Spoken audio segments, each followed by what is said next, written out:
Stan Phelps. I, I think I'm nearing on 600 interviews, and I haven't had many repeat guests.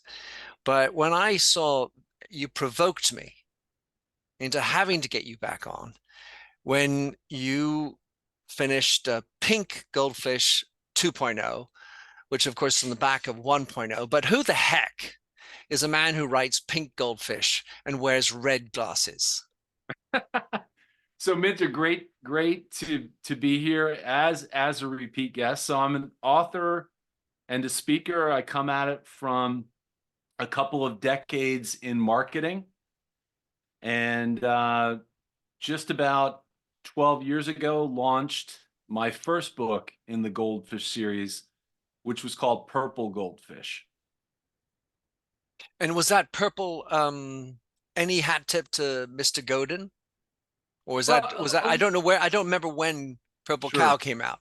Yeah, Purple Cow was in the early 2000s. Certainly, I think purple has become kind of the color of differentiation. And so a little bit of a hat tip to Seth, an amazing mind. And Purple Cow was really about the idea that you needed to make your product unique and remarkable. And my point when I came out with Purple Goldfish, there's a bit of a metaphor behind goldfish, was the idea of little things that you could do to stand out, given the experience that you provide to your customers. Right, different than just the product. Correct. Yeah, it's not about what you do. I think we live in a pretty flat world where it's hard to truly stand out on the product or the service that you provide, if we're being honest. And I think the way that you stand out is why you do it, and maybe just as important how you do it. And that was the Purple Goldfish. Nice. Well, I have to give a hat tip to you, Stan, because uh, from the time I think it was one of your TED Talks or something, I guess you talk about the four phases of business, or what cycle or style of business are you? And are you in making profit? Are you, and that's great, need to make profit, but maybe you can Right. move along. It turns out that the customer pays you, and then you can get the profit from what the customer pays you. And then the third phase was, well, actually, it turns out that the employees are feeding the customers or making the customers happy. And if the customer's happy, then they make profit. Well, then actually, Right. what is it that stimulates the employees, and that's purpose. And I love that model. I mean, I kind of lived it. And so it was just such a very clear way of presenting it. So and I've always credited you, Stan, Oh, for thank you. that sort of model. All right, so you write the purple one, and then you go through the cycle, and you write the pink goldfish, as I understand it, first version in 2018, Correct. and then the second one. So, I mean, and you just finished the blue 2.0. Correct. I'm wondering what's the process that goes into why and when you do a second version? Is it more like a cycle through, or that this is the God knows I have to do blue Right. 3.0 next, or why pink 2.0? Yeah. So the real quick progression is, pink was the sixth color in the series. There's now 11 colors. And then there's, to your point, 2.0s, and there's even some industry specific versions of the books. So Blue 2.0 is the 19th book in the Goldfish series. But to answer your question, I mean, I wrote Purple thinking, hey, I was a marketer. I thought marketing should be focused on the customer and their experience. But then I realized, and you just made the point, is that the companies that truly got it, Mentor, didn't put the customer first. They put their employees first. And that led me to write The Green Goldfish, which was the same concept of how do you do little things for your employees to drive engagement and reinforce culture in the organization. And then I wrote that book and I thought, oh, I'm finished there. And then I realized not all customers and not all employees are created equal. And that led to the third color, which was gold. And the gold is based on the idea that 80% of your profitability typically comes from just 20% of your customers. 80% of the value that's generated in an organization, just 20% of the employees. So I used to think you treated everyone the same. No way.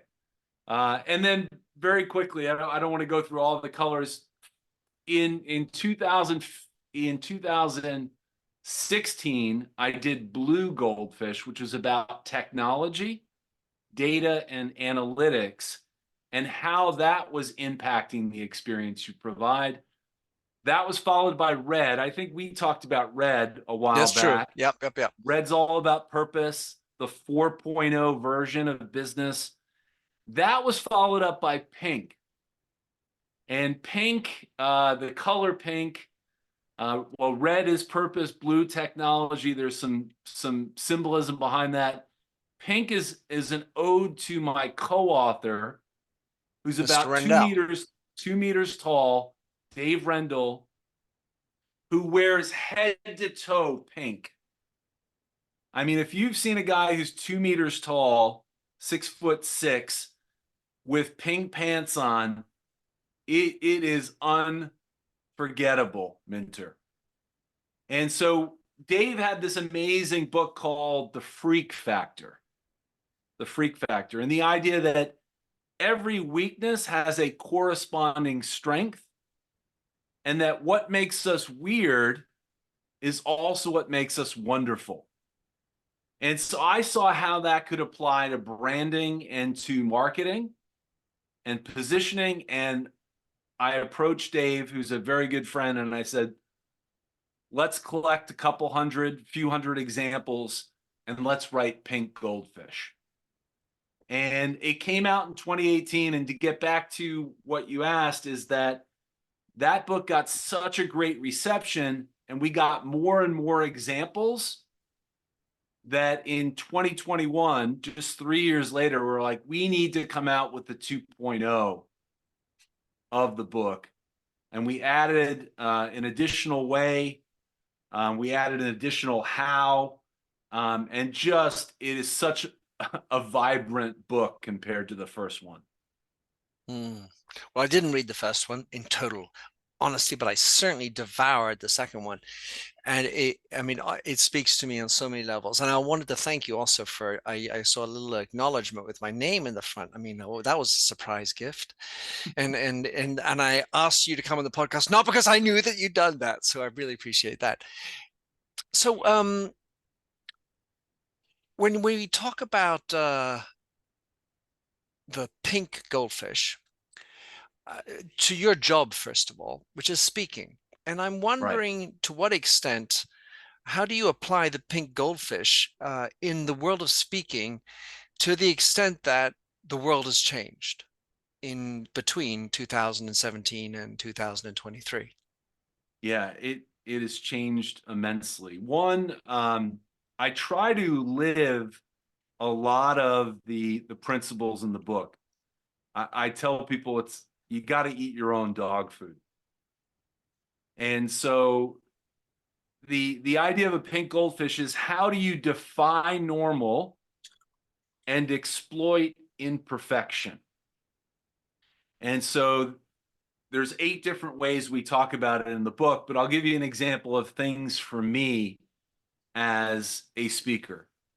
So typically people who do what I do, write and speak, also do consulting and coaching, facilitating.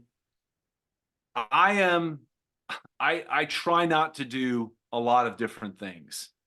And so one of the things that sets me apart, Minter, is all I do is keynotes and workshops. If you want coaching, if you want consulting, I'm happy to refer that. That's not what I get energy from. So instead of trying to be normal like everyone else, I use a principle of lopsiding that we talk about in the book, and I try to double down on the things that really are meaningful to me, that I get energy back from and that I'm really good at. Um, so that's a couple of things. There's another principle in the book. It's called micro weirding. And so I'm wearing pink glasses, which I love to wear. It's They just look a red to me, by the way. So they that's look why I said reddish, red. yeah. Yeah, sorry. Um, reddish pink, I guess you could say. And so that's one of the things that sets me out. I'm also a big fan of, I don't have an ordinary business card. So I actually give people a mini book when I meet them, which is Nice. something that's different that makes me kind of stand out. And I also like to think from how I dress and how I show up, as opposed to just being, the every speaker in a navy blazer or a button down shirt. That I try to stand out from appearance and how I deliver my content. So I very much to your question, I try to live what I write about. I pose that question in a world where white males of age are not highly sought after, generally speaking. In fact, the reverse at some level. And so this idea of leaning into standing out at least makes you an abnormal or non-typical Right. white male speaker. And the choice, though, and I want to get into this with regard to, I mean, I want to get to the meaningful story, but with your co-author David, this choice of wearing pink, 6'6", standing out, and I felt unsatisfied by the choice of pink in his Hmm. choice of pink. Okay. And I'll tell you why. Because what I was looking for was a little bit more like why Pink Floyd is called Pink Floyd. I mean, Pink Floyd was a band of blues musicians, which is kind of Right. ironic to the blue pink story that you have.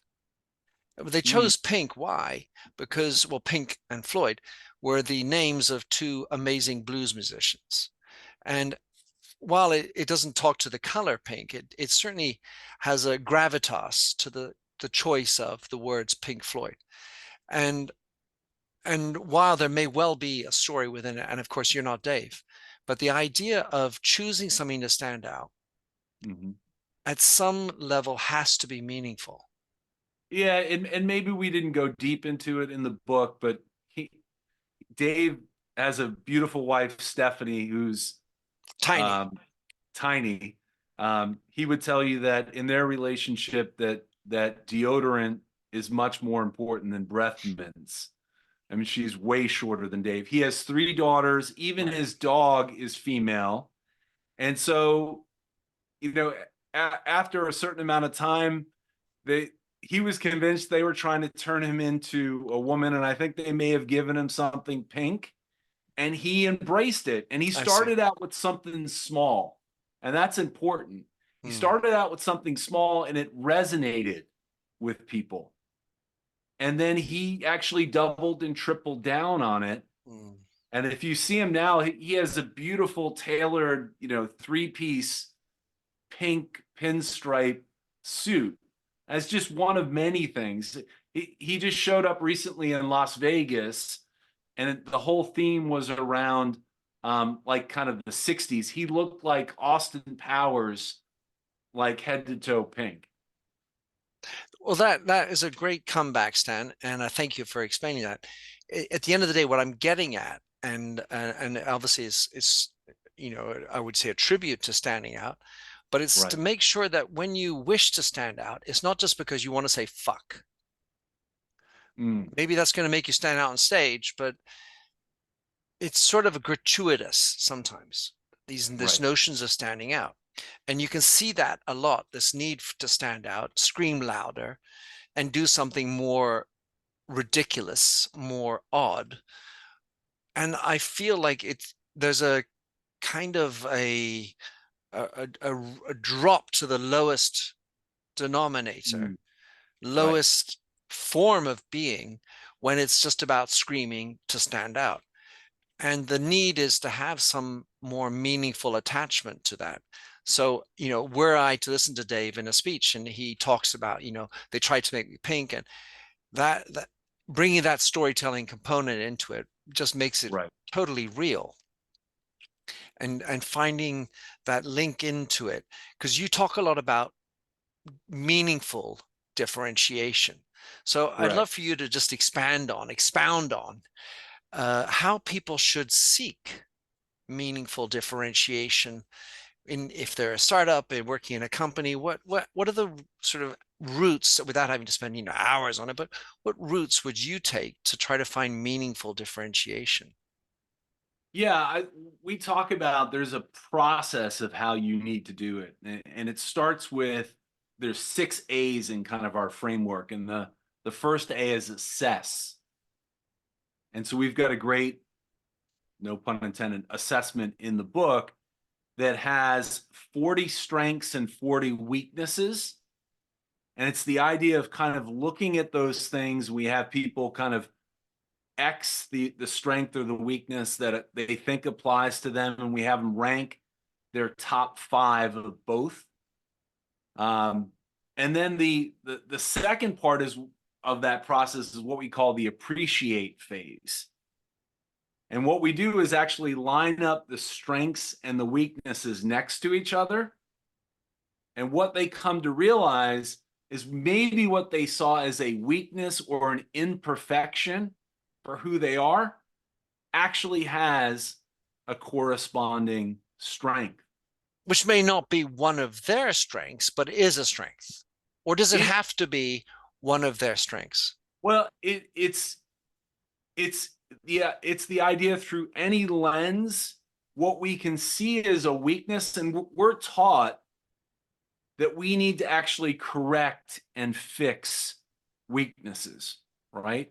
100%. Or that we should double or triple down on strengths and avoid what makes us. And a lot of times what Dave and I both say is that those little imperfections, the things that we try to tamp down, right, and try to be more normal, they may actually hold the key to what makes us unique and different.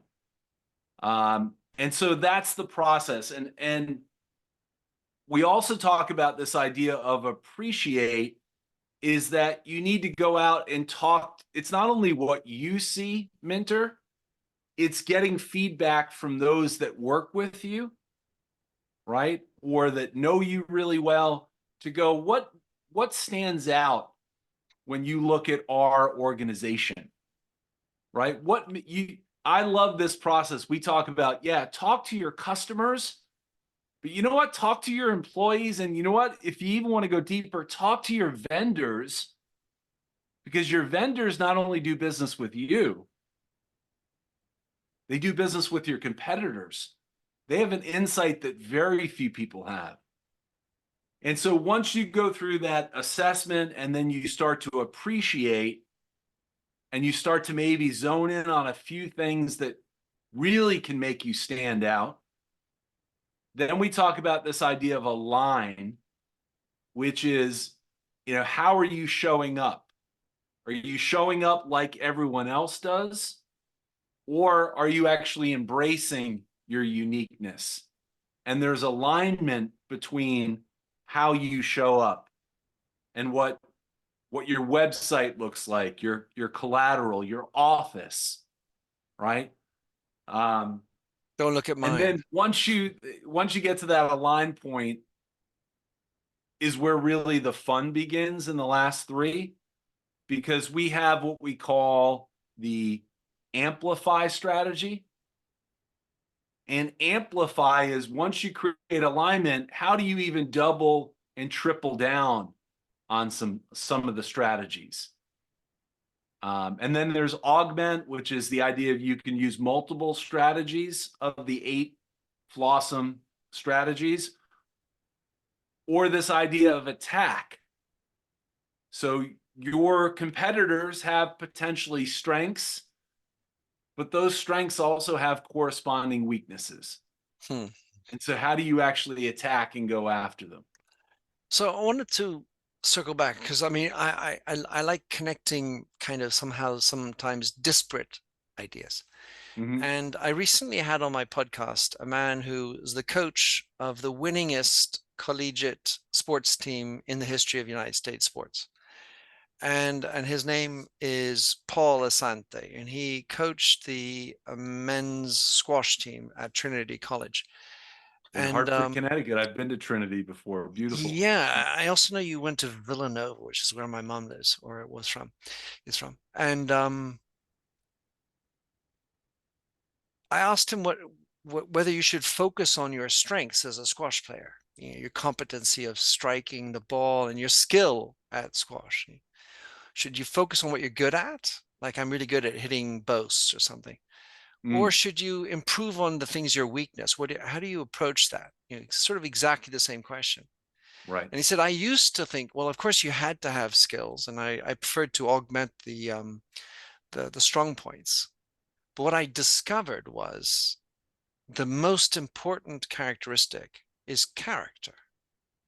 Mm, And I'm feeling like there's a connection between embracing your weakness, imperfection, as opposed to trying to dissimulate it, hide it, you know, improve it, make it good.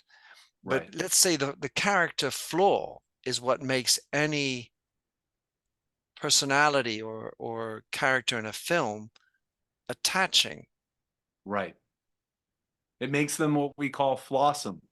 Oh, there you Yet go. the idea that your flaws are actually the things that make you awesome. So, to steal a French phrase, portmanteau, the idea of putting two words together to make one, um, is yeah. It, I think I come from being in the world of marketing. I think one of the worst things that we do in marketing, Mentor, is this idea of benchmarking, right? We look at whoever the leader is within a category, and then we start to break down the things that we think make them stand out and as a leader. And then whether we want to admit it or not, what do we do next? We start to copy Oh, right. those Of course. top things. Mm. And that doesn't lead to that's not a recipe for differentiation. That's a Yeah, it's a recipe. recipe for sameness. Exactly. Exactly. And the whole goldfish metaphor is this idea that of the five things that make a goldfish grow, those same five things apply to any organization. And if we're honest, the only thing that you really have control over is how you differentiate, not just what you do, but how you do it and why you do it. Mm. Um, Yeah, you talked about the how before, and that's something I haven't really zoned in on. I mean, at the end of the day, how you do things in business for me relates to your culture. yeah, that's foundational. Um, when I say how, I think it's about the experience that you wrap around that product or service. What is it? Not just what you do, but how you do it and how it makes not only your customers feel, but more importantly, what they tell others about their experience. The word of mouth is you know it's one thing to say what you do, but it's a whole other thing to have other people to say what you do and do it well. I want to sink into another story, and again, probably a little bit on a different, maybe awkward path. Sure. The book cover.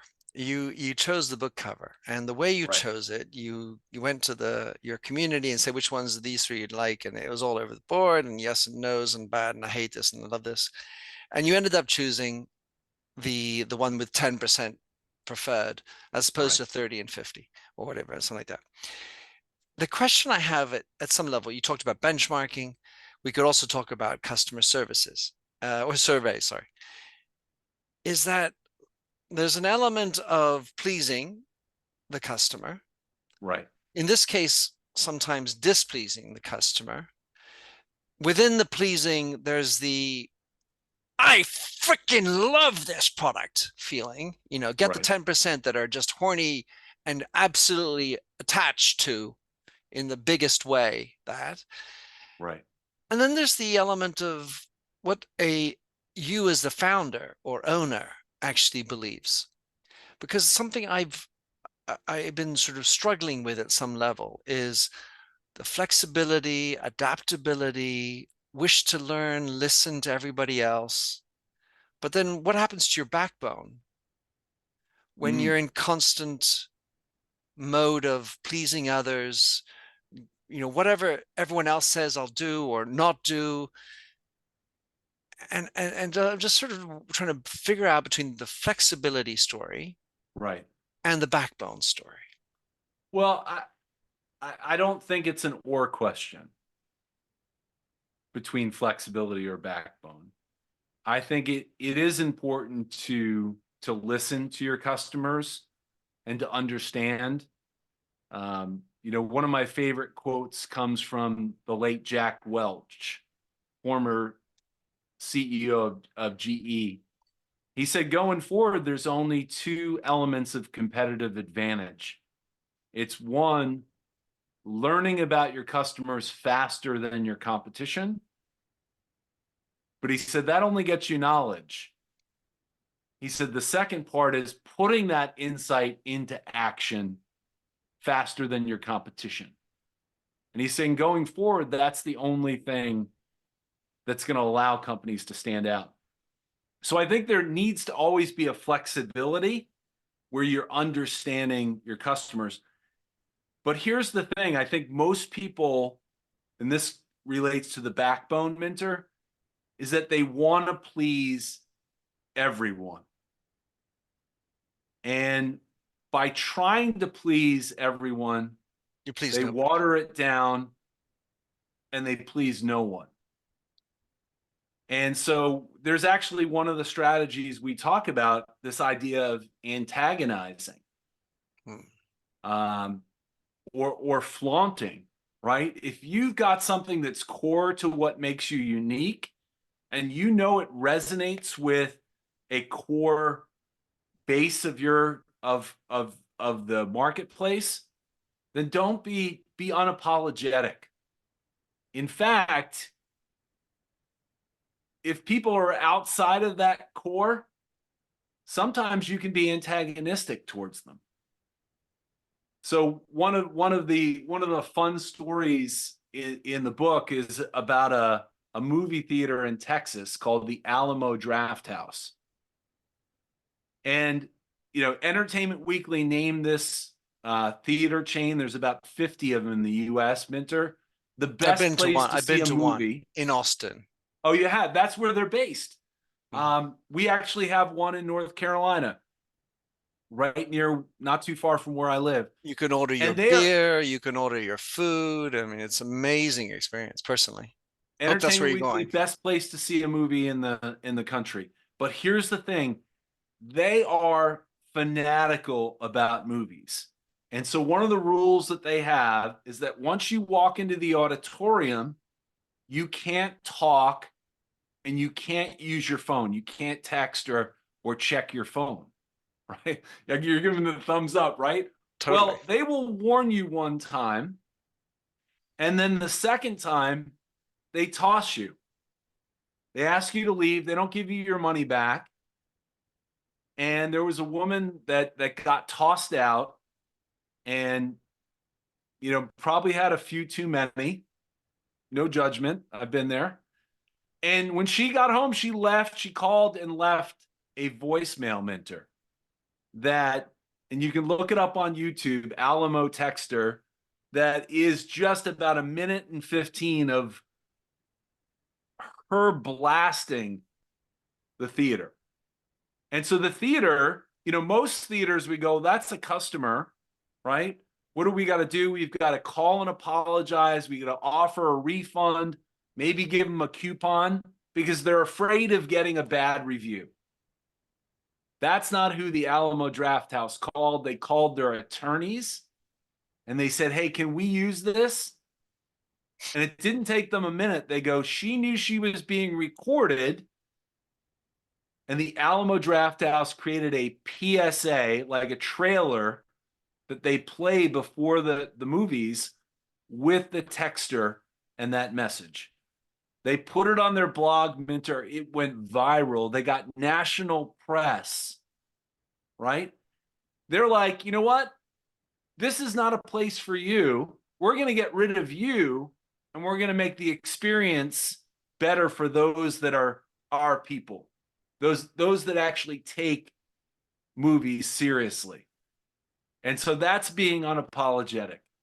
I would like to apply that on a whole number of other things, Stan, and maybe we should create a manifesto.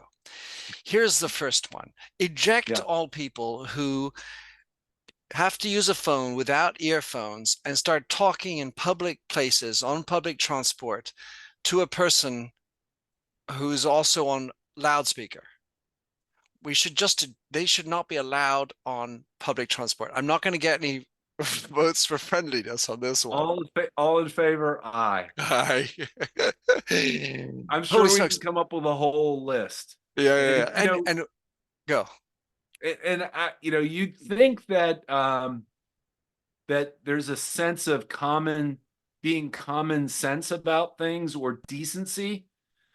And so as I read one time, common sense ain't all that common. No. I write about that. And the other thing about that word is sense. And what I feel is missing in our world is enough sense. In not sense Amelia, though that's another story, but sense as Right. in meaningfulness. Mm, Can we make sense of what's happening? And too often we're in a transactional approach. It's about the results, it's about my title, and then there's so much burnout, so much loneliness doing shit that doesn't matter. right. So the sense that I'm talking about is mattering, like John Vervaeke talks about. And so I really enjoyed how you lent into this thing and you quoted Theodore Levitt with the search for meaningful distinction is essential to the marketing effort. And while some people may have an idea of meaningfulness, my impulsion Meaningful is differentiation. differentiation, sorry. Meaningful differentiation. Yeah. But my feeling is that you can also do differentiation that is meaningfully different, but Mm, the issue is it meaningful to you? right. And in Right. that, there's both at an organizational and a personal level, often some sort of vapidness, emptiness, lightness, Right. superficiality with actually who I am and what is truly deeply meaningful to me. Mm. Yeah.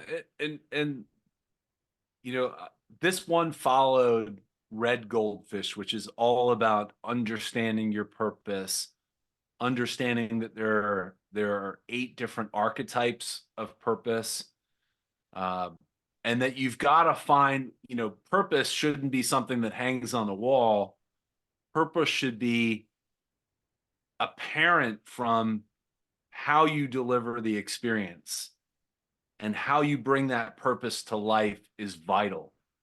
And so, you know, Pink came along, I think, the right time, Minter, because it really allowed people to have a vehicle of, well, how do I actually do it? And Dave and I studied over 300 companies that truly achieved separation. And we talk about this idea that it's not common. There's good research that says only 3% of people and organizations actually have the ability to think and act differently. Only 3%. So, in this model, the other zone that I frequently talk about, and the idea of standing out, standing up for something, being different, is obviously something I'm super interested in. And yet I'm deeply cognizant that, and I write about this supreme paradox, the supreme paradox. It really is the number one paradox. and there are four of them, but this one is the one that stands up as and out as the hardest and most important one, which is the need to feel unique and yet belong. Mm, Because if you create this unique product that's totally weird, but that doesn't have enough of a market, ooh, right? So right. you're a loner, loser otherwise. Because at some level, you do need to have a crowd. So then you belong. Right. So the crowd of weirdos, and where I wanted to go, sort of as a, let's say, a starting pitch, is there was a time when, to be middle upper class, you had matching curtains, matching livery-wear. Everything was sort of all wonderfully, sort of bourgeois and Right. upscale. And then enough people sort of said, well, I don't like that. No, I'm not like them. So I'm going to have a African mask on my wall. That's sort of not perfect and actually imperfect. So then this whole Bobo existence, Bohemian bourgeois Right. thing came around. And the idea was, well, I'm not like the others. I'm Bobo. I'm a bohemian. And by definition, that means I'm different and I'm Right. weird. And then that became an entire class of people who became Bobo. And then all of a sudden, oh, you have the same African style. Oh, it wonky. So the issue is the notion of needing to belong and be different or unique. What in your mind, as you're listening to that, how do you square that round peg, or peg, or round square or round the square peg, whatever? Round peg in the square. So one of the stories we tell in the book comes from Japan in the 16th century. You had heard of Ashikaga Yoshimasa? Hmm. So Japanese shogun, he had like a favorite like tea bowl, and he was so Tea proud of ceremony. this thing. And one day he wasn't paying attention, and he knocked it over, and it was like stoneware, so it smashed into pieces. And he would do what you and I would both do if our favorite coffee mug or tea cup, right? He sent it out to get fixed and glue it back together, and it came back, and it was they used kind of a black coarse glue. They even used metal staples to put it back together.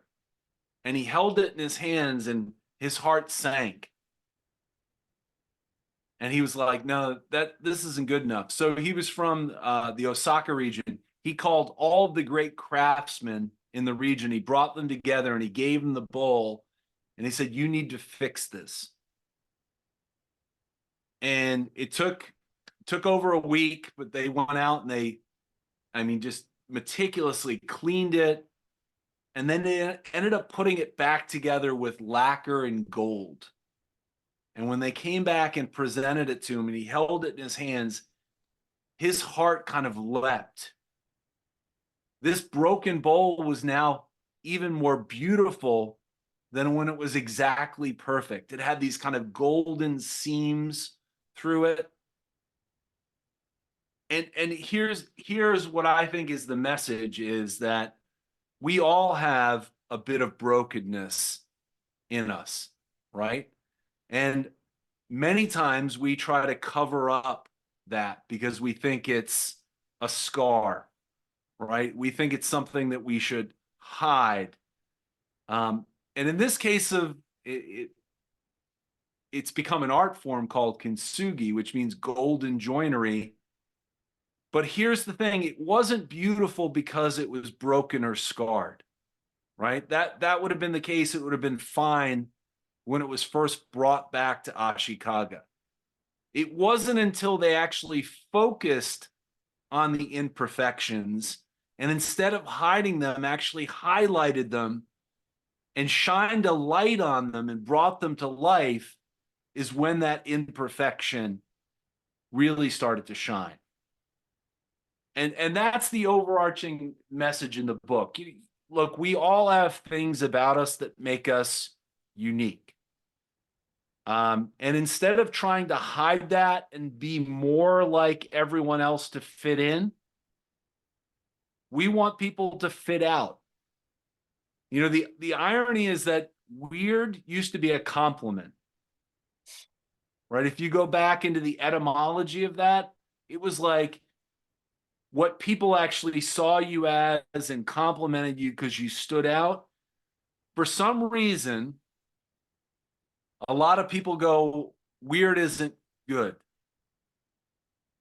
Weird means that I must be doing something wrong, as opposed to realizing what makes me odd and is the thing that makes me unique.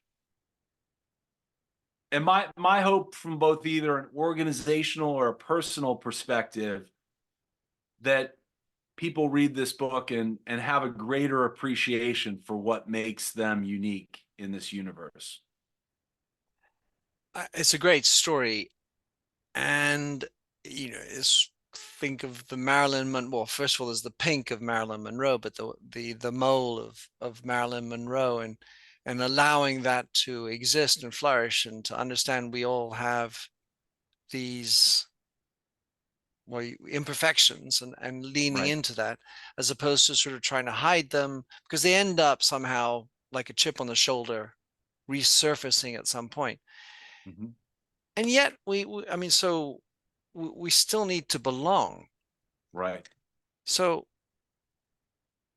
and So maybe I could just let me yeah. just preface one thing, which is talk about how to create a club, for example, or a community.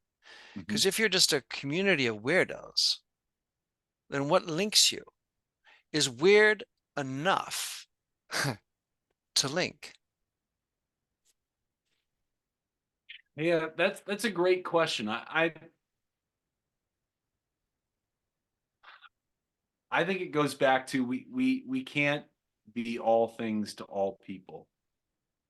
We can be true to what who we are and what makes us different. And the hope is if we have an organization, we find the people that we resonate with. As an individual, and again, the world is flat now because of the internet, that we can find people that are like us and find community.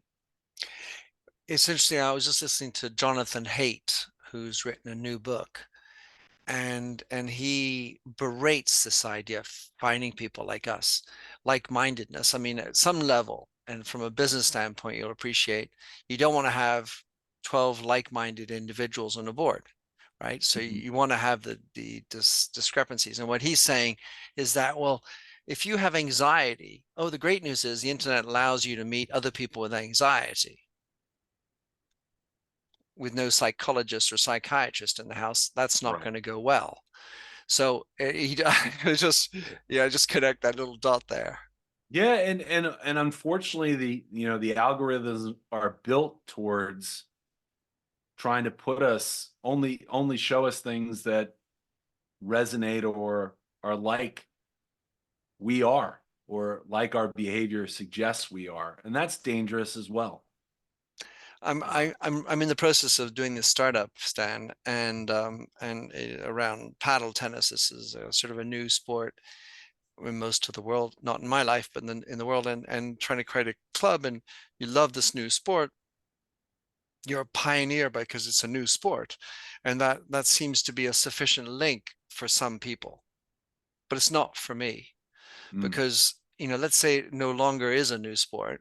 Well, what is it that's going to link you? Because, like, just like being weird, makes you different, and then as a community you're a bunch of weirdos, right. but then that's not enough ultimately to link you together.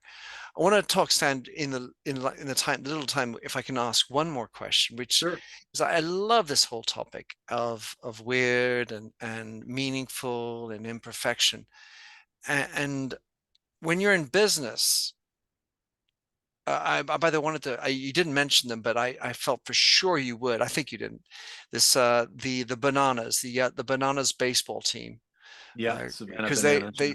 yeah, because they felt like, the counterpunch of Pink, but and great success, and I've had the guy who founded that on my show as well. But governance.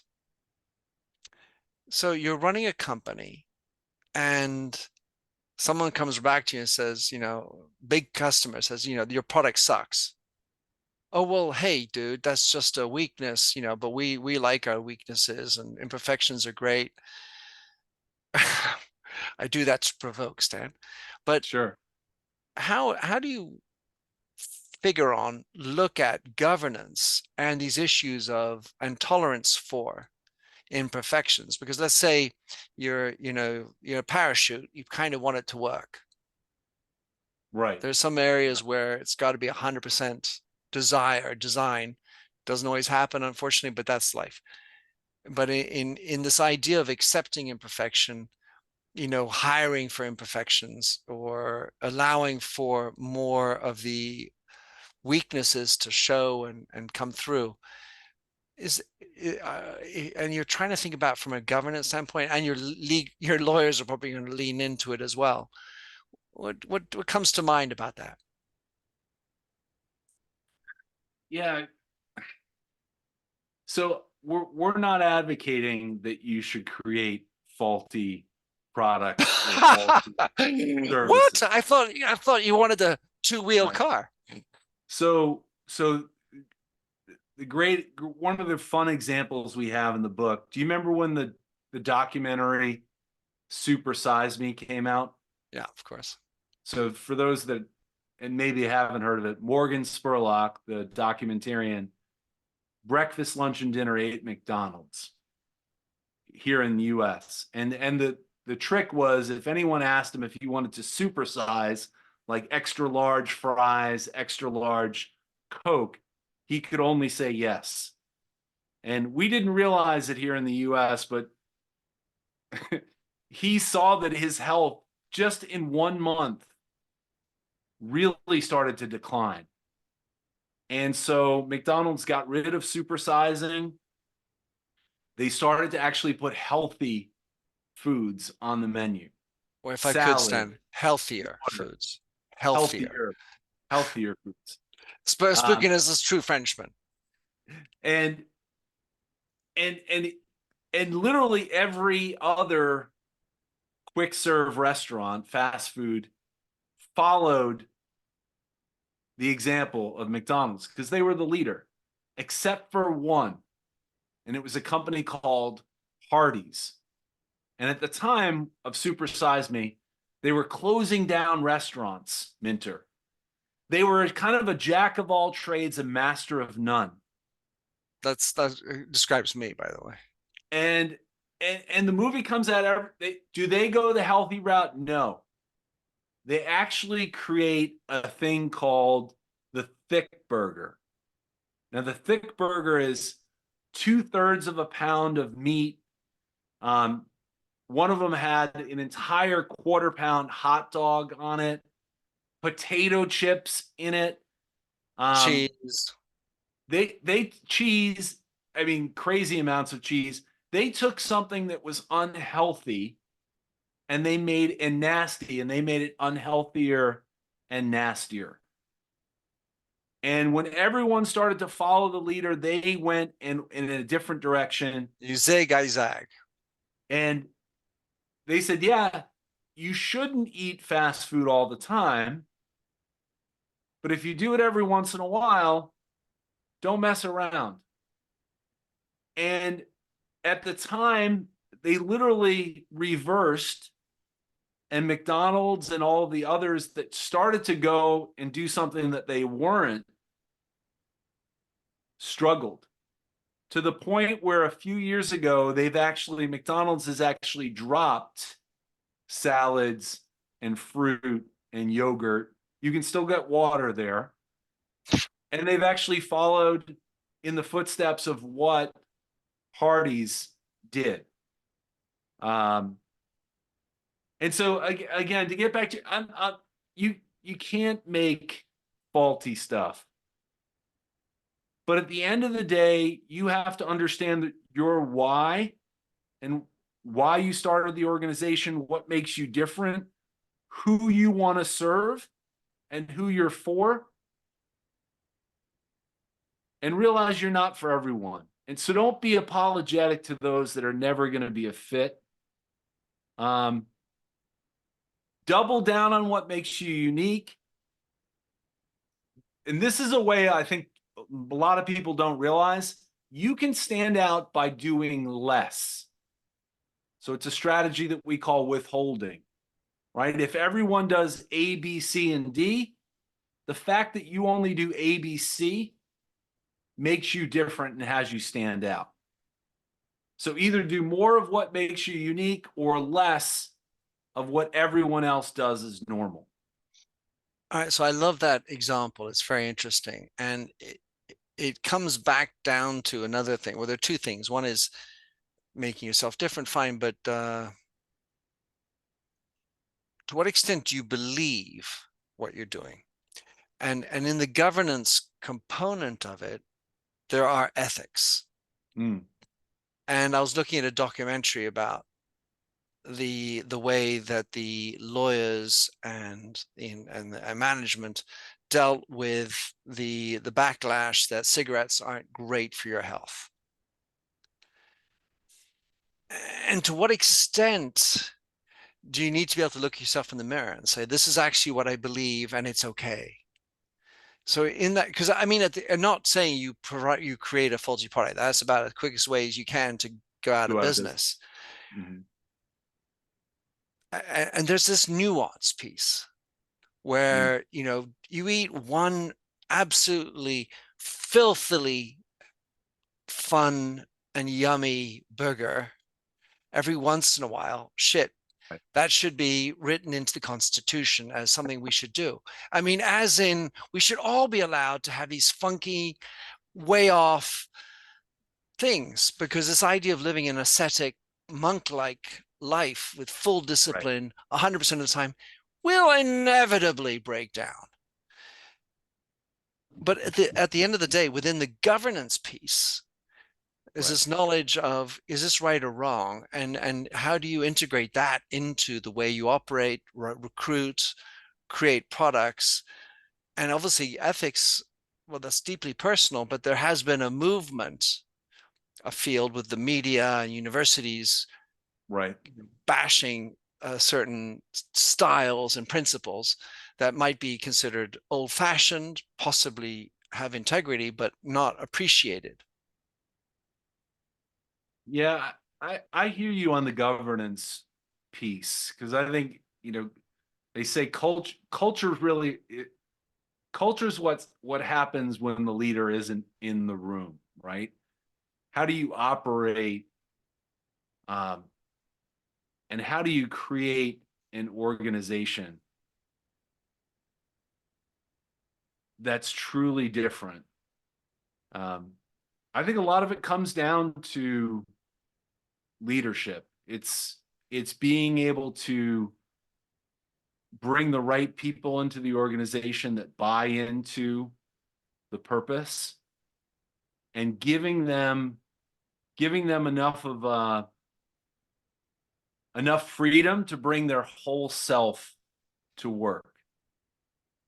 Uh, and that's the key thing.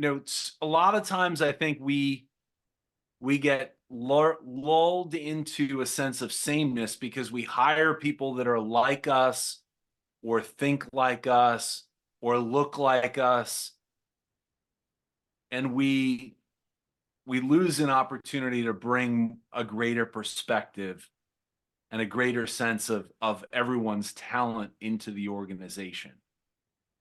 So I want to just excuse me for adding in one more piece, which is when you talk about the integrity or authenticity of the bringing your whole self, which is It's basically like, the integer. You are the same individual at work as you are at home with your family, as you are with friends in a pub, albeit perhaps a little bit more inebriated, which is fine.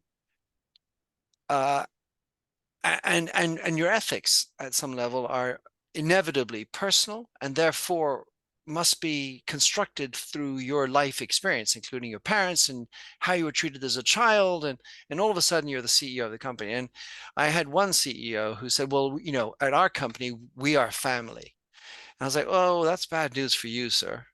Because I know how you run. You're married, 4 children, and 2 mistresses, one of whom is deeply unhappy from the way you treat her. And I happen to know her.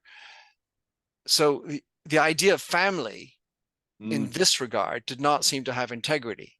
right. So in terms of having that governance model, there's the outside of life story, which is rendered much more transparent and accessible outside of personal knowledge. But how do you bring that in, and how much of your personal life? Like I wear pink at work. I'm the CEO of this company. I wear pink because I have only girls at home. Very few CEOs, very few business leaders, to your point, will actually bring in those personal details for fear of too revealing or, showing a vulnerability Right. and other things. Anyway, that's sort of where I wanted to rumble just the last little piece with you, Stan. I think you've touched on something that you need to be authentic. You need to do stuff that resonates but doesn't feel contrived in any way or forced. Uh, and again, one of the things I love about this book is that we give people kind of a process and an assessment to kind of hold themselves up to kind of a mirror and start to understand things that they may have never seen before. Um, and that's it can't it's sometimes that's not comfortable, but it's revealing. I mean, you are who, if you're the CEO, you are who your employees say you are. And your organization is who your customers, especially your most important ones, say you are. And you've got to understand that, and hopefully show up in a way that's authentic and allows you the ability to stand out in the marketplace, I as just one, opposed to being in what I call the sea of sameness. yeah. Well, there's consistency being the hobgoblin of small minds. I think it was Waldo who said that, or Emerson. But there's also, are you not also what your friends say you are? What your family says you are? Because is it okay to put a wall between those, what your customers say you are, what your employees say you are, and then how you're thought of outside of work? I think the most authentic people bring 100% of who they are to work. There is no Chinese wall. And yeah, that's just my opinion. But I think that's always a struggle. But I think the more that you can act in a way that's natural and authentic, the better it is for you and for your employees, your customers, and even your family and friends. And the key to that, Stan, is actually getting to know who the hell you are. Because if you don't even do that path work, then whatever you're being authentic with isn't necessarily revealing of the truth. Well, here's the thing. I think a lot of people try to be perfect. There's a lot of pressure, and I think in today's world, to portray yourself as perfect. And so we talk about kintsugi, which is the idea of embracing imperfection. But we also talk about another Japanese concept called wabi sabi, which is the idea that nature is imperfect, but that's what makes nature beautiful. So if you're making a piece of furniture, you might select a piece of wood that has a knot in it because that knot gives it character and makes it different, as opposed to trying to make it absolutely perfect. Um, Goes back to Paul Asante. Hire for character. Stan, it's been absolute pleasure. I thank you for standing up for Dave, by the way, in his pinkness, and for handling all my wacky, maybe sometimes weird questions. How can people track you down, check out your speeches, hire you, get your books? What are the best links to send people to? well, I want to wrap up. What people learned today is one, there should be a law against people talking in public on their speaker with their phone. Two, that we should all have cheat days where we can kind of go a little nuts. And three, how important character is. One of my favorite examples from Green comes from an agency in Connecticut, and their whole entire hiring philosophy was called FBNA: free beer, no assholes. Love it. And let's hope we can live in a world. If people want to look me up, I spent a lot of time on LinkedIn. Stan Phelps. They can go to stanphelps.com and learn more about the books and the keynotes and the workshops. Minter, it's been a pleasure to be back. Beautiful. Stan, thanks again. Have a wonderful day, and I look forward to staying in touch. And one day we need to have some free beer without assholes around us together. Absolutely. All right. Thank you so much, Stan. I have to find the